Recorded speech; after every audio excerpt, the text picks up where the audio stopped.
Welcome to Chaos to Clarity, where we discuss healing trauma with godly guidelines. I'm your host, John Fontenot. If there's any topic that you'd like to discuss or anything that you'd like to reach out and let me know, please do it in the Q&A section. Let's dive into Season 2, Episode 1. It's going to be on addiction, about the snowball effect. No one sets out to be an addict. You see, what happens is that first high, drink, or person or adult movie or whatever in the world it is that has you trapped makes you feel less alone. Loneliness is the root cause of many addictions, in case you didn't know. So you want more of what makes you feel better. It's the dopamine that you crave and the feeling of relief, whether it's momentary or not, from your internal pain and hurts.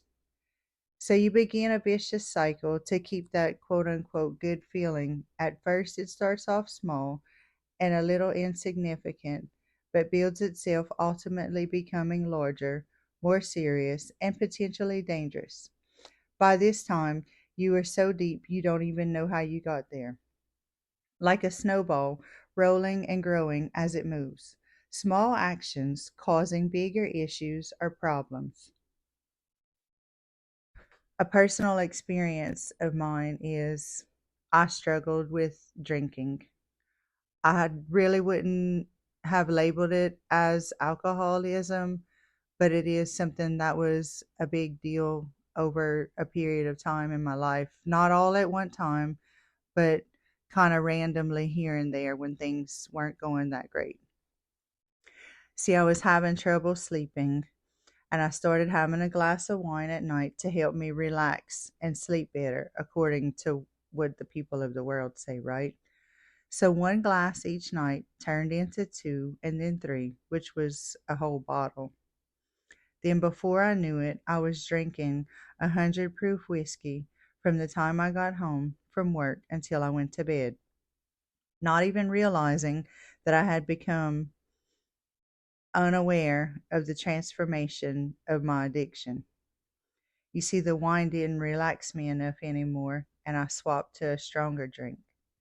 It wasn't until I was staring down at an empty bottle, a fifth of 100 proof whiskey.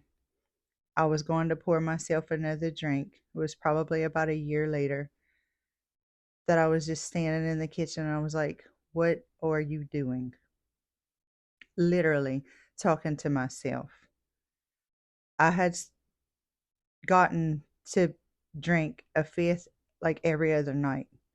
To some of y'all, that might not be a lot, but there is alcoholic tendencies in my bloodline, and I never wanted to end up in this situation.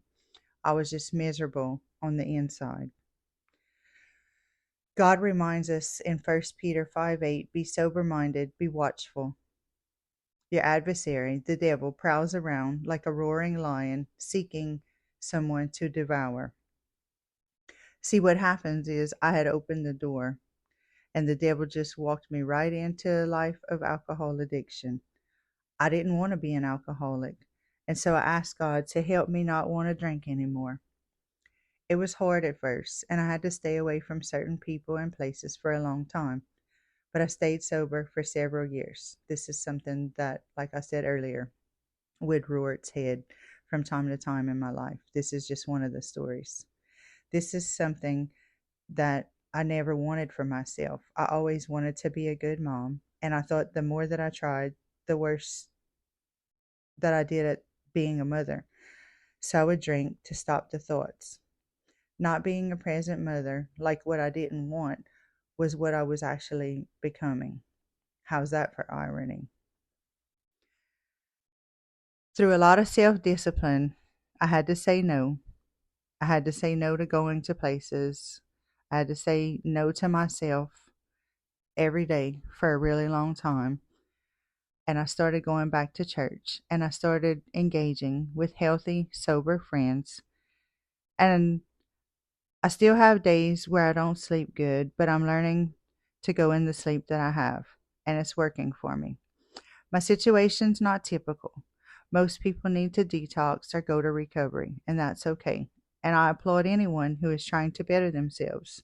I thank God for allowing me to just walk away from alcohol the way that I did. I didn't want it controlling me anymore. Another scripture that stood out to me is Ephesians 5:18. Don't get drunk with wine, which leads to reckless actions, but be filled by the Spirit. You see, we all feel lonely because God created us to have a relationship with Him. And until we allow Him in our hearts, we will feel like something is missing. Are you at a place where you're ready to let go? Let's recover together, friends.